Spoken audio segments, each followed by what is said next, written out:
এই সময়ে বজ্রপাতে আজকেও গাইবান্ধায় জেলায় একই জেলায় 5 জন সহ সারা দেশে মোট 14 জন মানুষ মৃত্যুবরণ করেছেন।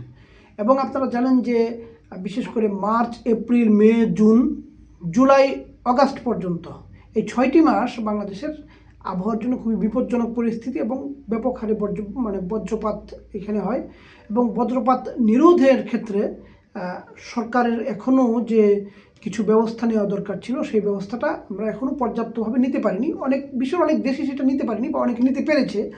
আর আমাদের বিশেষ সতর্কতা এখন প্রয়োজন আছে। যখন বজ্রপাত বা ঝড় বৃষ্টির হুমকি থাকবে এই সময়টা আসলে ঘর থেকে বের না হওয়া, বা যারা মাঠে কাজ করে তাদের ক্ষেত্রে এরকম বজ্রপাত যখন শুরু হয় তখন তারা খোলা মাঠে আইল বরাবর বসে পড়া বা শুয়ে পড়া, এবং চাইলেই কোনো গাছের নিকট বা ইলেকট্রিক যে গাছ এগুলোর নিকট আশ্রয় না নেওয়া, ঝোপঝাড়ের কাছে আশ্রয় না নেওয়া, এইটাতে বজ্রপাতের ঝুঁকি অনেকাংশে বেড়ে যায়।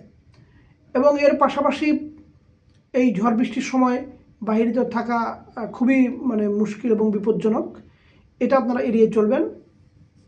আর তাল গাছ যেই রোপণ করা হলে সেই তাল গাছের যেই রাস্তা থাকে, রাস্তার দুই ধারে, সেখানে বজ্র নিরোধক ব্যবস্থা একটা প্রাকৃতিকভাবে তৈরি হয়ে যায়।